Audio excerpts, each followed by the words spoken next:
अस्सलाम वालेकुम। मैं मोहम्मद शिराज। शुरू करते हैं आज का एनालिसिस। मार्केट को देखें तो अल्हम्दुलिल्लाह अल्हम्दुलिल्लाह ब्रेकआउट कंप्लीट हो गया है। जो मैंने आपको बार-बार शेयर किया था कि 175 से ऊपर क्लोजिंग मार्केट के लिए एक बुल रन ब्रेकआउट हो जाएगा और वो बुल रन ब्रेकआउट जाएगा सीधा 182 से 190 के तक। अब इस बीच मार्केट ट्रेड होगी, मार्केट बहुत तेजी से यहाँ तक पहुंचेगी। कल का दिन हो सकता है, कल के दिन के बारे में मैं आपको आखिर में बताता हूँ। सबसे पहले मैं आपको बता दूं, ब्रेकआउट का मतलब ये है कि अब मार्केट शुरू हो गई है। अब मार्केट के रास्ते खुल गए हैं।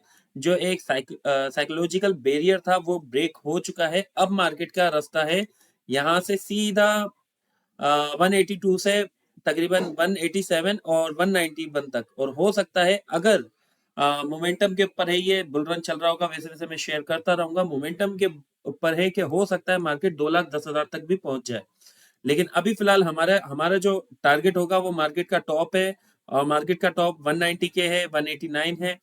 यहाँ पे हम अपने प्रॉफिट भी बुक करेंगे। प्रॉफिट बुक करके कैश अपने पास रखेंगे। फिर देखेंगे अगर मार्केट इसे भी ब्रेक करती है और ये बुल रन अगर 2,10,000 पे जाता है तो फिर हम वहां पे भी प्रॉफिट वहां के लिए दोबारा सेलेक्टिव स्टॉक में न्यू बाइंग करेंगे। बाकी अभी फिलहाल आज प्रॉपर तरीके से मार्केट ने ब्रेकआउट दिया। बीच में ये गैप जरूर छोड़ दिया मार्केट ने। और लाजमी नहीं होता कि हर गैप फिल हो सकता है मार्केट अपना टॉप लगाने के बाद अगर रिवर्स आई तो फिर वो आके अपना इस गैप को फिल करे और उससे नीचे यहाँ पे भी हालांकि गैप मौजूद है। लेकिन अभी फिलहाल कोई इरादा नहीं रखता। जिस तरह से यूएस ऑयल गिर रहा है और अभी तो $80 पर बैरल पे ट्रेड हो रहा है। और ये तकरीबन 3 महीने के बाद, तकरीबन 2.5 महीने के बाद इस वक्त ऑयल इतने चीप रेट के ऊपर ट्रेड हो रहा है। तो ये मार्केट के लिए काफी पॉजिटिव है। पॉलिसी रेट अनचेंज रहा। इंटरेस्ट मॉनेटरी पॉलिसी में आज रेट को वापस अनचेंज ही डिक्लेयर किया गया। और उसी के साथ साथ अब यूएस ईरान डील भी होने वाली है। डील फाइनलाइज होती है या नहीं होती वो एक अलग बात है, लेकिन जब तक ये है कि फ्राइडे को डील होगी। फ्राइडे वाले दिन बहुत वॉलेटाइल रहेगा, लेकिन उस न्यूज की वजह से फ्राइडे तक मार्केट अच्छा परफॉर्म कर जाएगी, क्योंकि मार्केट फ्यूचर पे चल रही होती है। अभी चांस है कि डील फाइनलाइज हो जाएगी तो मार्केट बेहतर परफॉर्म करेगी। इंटरेस्ट रेट अनचेंज है तब भी बेहतर चांस है। उसी के साथ साथ ऑयल गिर गया है तो हर लिहाज से मार्केट को हर तरफ से सपोर्ट मिल रही है। लेकिन जैसे आज मार्केट ने काफी जबरदस्त तकरीबन सेक्टर अच्छा परफॉर्म किया। सबसे ज्यादा तो बैंक्स में वैसे अकेला यूबीएल ही था जिसने सबसे अच्छा परफॉर्म किया। और उसके बाद सीमेंट सेक्टर ने काफी अच्छा परफॉर्म किया। आज तो मार्केट ने काफी अच्छे पॉइंट ऐड किए हैं। काफी अच्छे गैप के साथ ओपनिंग दी है, लेकिन कल लाजमी नहीं है कि इसी तरह गैप के साथ ओपनिंग दे। कल मार्केट पॉजिटिव जरूर रहेगी, लेकिन हमें सिलेक्टिव स्टॉक में काम होता हुआ नजर आएगा। मार्केट ओपन गैप हो सकता है गैप के साथ ही ओपन हो।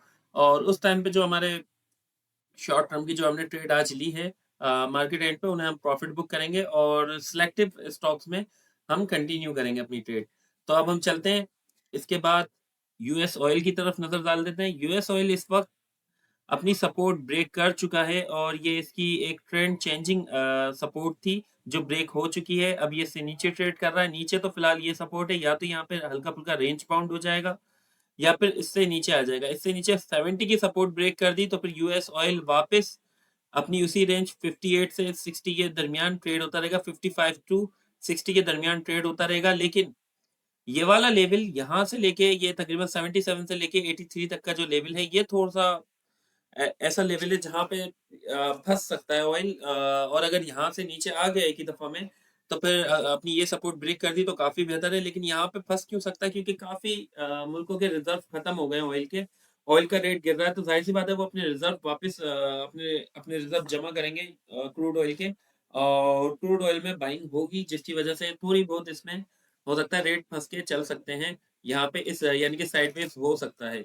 लेकिन फिर भी कदर बेहतर है इस वक्त प्राइस। और चांस यही है कि अब इसका अगर थोड़ा सा साइडवेज हो भी जाता है तो जिस तरह की न्यूज़ चल रही है फ्राइडे तक डील है और डील के जैसे जैसे चांसेस बनेंगे कि डील फाइनलाइज हो जाएगी तो वैसे वैसे इसमें सेलिंग आएगी और सेलिंग प्रेशर से नीचे जाएगा।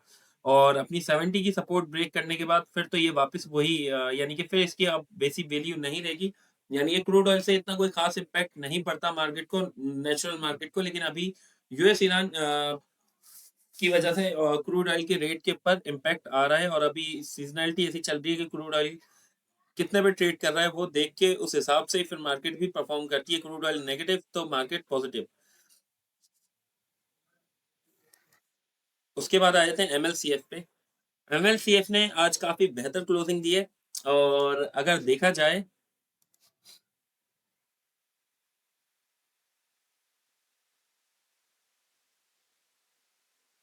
अपनी इस रेंज को ब्रेक करके इससे ऊपर आगे क्लोज हुआ है। वैसे तो इसके ऊपर रेजिस्टेंस है 100 रुपए की, 100 से 101 रुपए की, लेकिन अब वो रेजिस्टेंस इतनी स्ट्रांग नहीं है जितनी स्ट्रांग ये थी 97 की। 97 से ऊपर पहले भी गया था लेकिन क्लोजिंग इसने 97 से नीचे ही दी थी। और आज ये क्लोज हुआ है 98 के ऊपर। ये बड़ी बात है। इससे पहले जब जब 98 के ऊपर क्लोज हुआ है नीचे आने के बाद, यहाँ आप देखें 98 से नीचे गया तो दो दफा है, एक दफा यहाँ, एक दफा यहाँ और एक दफा इससे पहले। लेकिन 98 से ऊपर पहले भी जब क्लोजिंग दी थी इसने तो उसके बाद ये 111 तक गया था।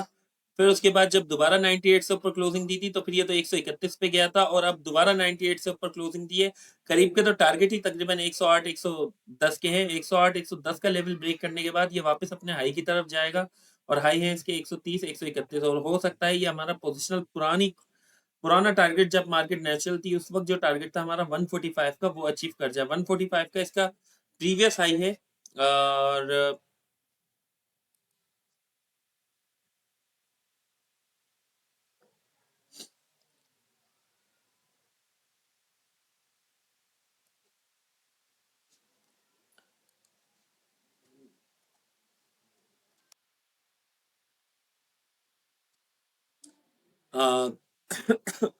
पायनियर सीमेंट की तरफ से भी इसमें पॉजिटिव न्यूज़ है। पायनियर सीमेंट को सोलर प्लांट की अप्रूवल मिल गई है और उससे उसकी अर्निंग बेहतर होगी जिसका फायदा सीधा इनडायरेक्टली एमएलसीएफ को भी होगा। उसी के साथ साथ बैंक सेक्टर में इस वक्त आज के दिन बैंक सेक्टर को पूरे बैंक सेक्टर में यूबीएल ने काफी जबरदस्त परफॉर्म किया। पूरी मार्केट को उठाया इसने। बैंक सेक्टर के साथ साथ बैंक सेक्टर में बाकी जो स्टॉक्स थे उन्होंने भी अच्छा परफॉर्म किया जैसे कि एमईबीएल, लेकिन इतना खास रहा नहीं। उनकी तरफ भी जाएंगे। सबसे पहले इसकी बात कर लेते हैं। यूपीएल इस वक्त क्लोज हुआ है 428 पे। वैसे तो रेजिस्टेंस इसकी मौजूद है 444 की और 454 की। इंटरेस्ट रेट अनचेंज रहा है। कल हो सकता है थोड़ा सा वोलेटाइल रहे लेकिन अपनी इस रेजिस्टेंस तक जाएगा। अगर यहाँ से वापस नीचे आके सपोर्ट भी लेता है 414 415 की या फिर 421 की तो उसके बाद भी इसमें पोटेंशियल होगा 455 की अपनी अपने रेजिस्टेंस तक जाने का। और इसको ब्रेक करने के बाद ये अपने हाई पे जाएगा। और इसके हाई के ऊपर अभी से मैं बता रहा हूँ इस चीज को नोट कर लीजिएगा। अगर ये बीच में हफ्ते बाद 1.5 हफ्ते बाद अच्छा परफॉर्म करता है और अपने हाई तक जाता है या इसी रैली में परफॉर्म कर जाता है कल के दिन को छोड़ के परसों से, क्योंकि बुल रन तो चल रहा है। बुल रन का ब्रेकआउट हो चुका है। इस बुल रन में अगर बैंक सेक्टर परफॉर्म करता है यूबीएल चलता है तो फिर यहाँ पे आने के बाद एंट्री नहीं लेनी है आपको। अगर आपको एंट्री लेनी है, आज बीटीएसटी में भी शेयर हुआ था, यहाँ पे तो आपने ले ली जिसके टारगेट यहाँ के हैं 454 455 तक के टारगेट है इस रैली के। वैसे बीटीएसटी का टारगेट अलग है, वो ग्रुप में शेयर हो जाएगा। लेकिन ये रेजिस्टेंस है स्ट्रॉन्ग। ये अगर ब्रेक करता है तो फिर हाई के टारगेट है और हाई के पास दोबारा एंट्री नहीं लेनी क्योंकि डबल टॉप लगने के बाद डबल टॉप तो नहीं होगा ये वैसे ट्रिपल अपने हाई तक जाएंगे बैंक्स और उसके बाद फिर उनमें करेक्शन आ सकती है।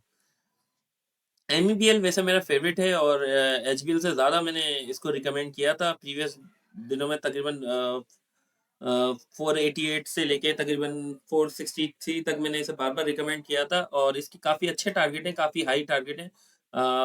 तकरीबन 600 तक के टारगेट हैं इसके। लेकिन आज जिस तरह इसने परफॉर्म किया है, आज इसमें थोड़ी सी इसकी वापस रेजिस्टेंस है 5 to 4 से सेलिंग आई। तकरीबन ये गया था 5 to 3 तक गया था लेकिन यहाँ से इसमें सेलिंग आई और आखिर में इसमें वॉल्यूम थोड़े बेहतर नहीं लगे जिसकी वजह से मुझे कल के दिन ये थोड़ा सा अ, ऐसा लग रहा है कि वापस अपने ब्रेकआउट लेवल को यानी कि 506 को दोबारा रिटेस्ट कर सकता है, सपोर्ट ले सकता है।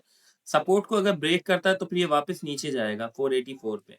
और अगर कल ये इससे ऊपर क्लोजिंग दे जाता है, जिनके पास वैसे बहुत ही कम होल्ड होगा, मैंने आज निकलवाया भी था, जिनके पास रहेगा फिर वो इसमें 543 और उसके बाद 600 तक के टारगेट को देख सकते हैं इसमें।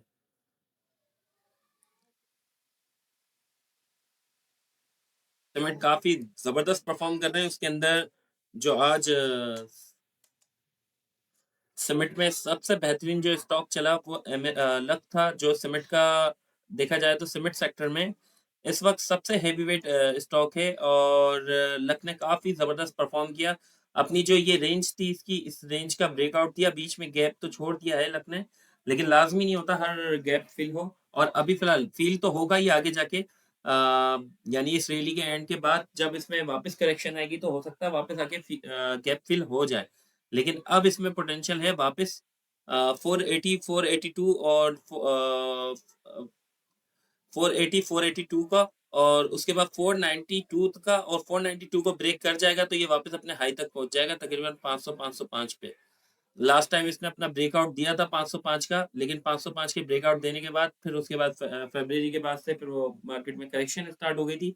तो ये अपने प्रीवियस टारगेट तक नहीं गया जा पाया था, लेकिन इस दफ़ा पोटेंशियल है कि ये जा भी सकता है। लेकिन ये रैली इसकी ऐसी नहीं है कि आपकी 8-10 दिन चलेगी। ये रैली इसकी फ्राइडे से पहले-पहले तक की है। फ्राइडे से पहले-पहले हमें बुक करना लाज़मी है। फ्राइडे से पहले-पहले हो सकता है 490 पे हमें ये 490 के टारगेट दिखा दे या फिर हो सकता है 500 तक के भी टारगेट हमें देखने को मिल जाएँ। पॉसिबल है, नामुमकिन नहीं है, लेकिन हाँ, लाज़मी भी नहीं है कि ऐसा होगा। वरना हमारे जो टारगेट हैं करीब के 481, 482 यहाँ पे हम थोड़ी बहुत प्रॉफ़िट बुकिंग कर सकते हैं। अब हम लास्ट स्टॉक डिस्कस कर लेते हैं। आज फिर ब्रेकआउट कंफर्म नहीं हो पाया। ये गया वापस 472 तक, 472 से वापस नीचे आ गया। 471.5 पे मैंने थोड़े बहुत शेयर निकाले हैं इसके तकरीबन 30% ताकि मैं दोबारा इसमें एंट्री ले लूँ और अगर 472 से ऊपर कल क्लोज़ हो जाता है तो फिर दोबारा अपसाइड की एंट्री लेनी होगी क्योंकि इसके ब्रेकआउट के बाद ये वापस अपने हाई पे जाएगा और इसके हाई ₹100 तक का टारगेट है यानी कि 30% का गेन इसके अंदर पॉसिबल है। अभी भी, हालाँकि इससे पहले भी 30% का गेन हो चुका है, यानी कि ये ट्रेड हमारी 60% के गेन के ऊपर होगी जब ये अपने टारगेट अचीव करेगी, अल्हम्दुलिल्लाह। अभी तक तो 30% का गेन हो चुका है क्योंकि यहाँ पे इसी रेंज पे मैंने बार-बार रिकमेंड किया था जब ये शरिया होने की न्यूज़ चल रही थी और जैसे ही ये शरिया हुआ था उसके बाद भी मैंने बताया था कि अब आप इसे दोबारा भी एंट्री ले सकते हैं और शरिया होने के जब चांस थे तब भी मैं इसमें जमा करवा रहा था कि यहाँ पे आप इसे टट्टा सीमेंट को होल्ड रखें अपने पास और जिनके पास नहीं है वो बाइंग कर सकते हैं। यहाँ से यहाँ तक 30% का गेन हो चुका है लेकिन काफ़ी मेंबर्स ने अब इसी साइड पे आके बाइंग की, उन्होंने ये रैली मिस कर दी तो फिर अब इस ब्रेकआउट के बाद वो ये रैली एन्जॉय करेंगे तकरीबन ₹100 तक की।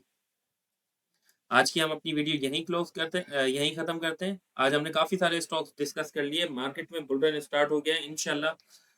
काफ़ी पोटेंशियल है मार्केट के अंदर। मार्केट वापस अपने हाई तक जाएगी और सिर्फ़ खतरा जो है 182 से 187 के दरमियान है। इस रेंज में थोड़ा-सा खतरा है मार्केट को। अगर यहाँ से रिवर्स हुई तो वापस करेक्ट हो सकती है और वैसे हमें एक टाइमलाइन भी मिल गई है। फ्राइडे को डील है।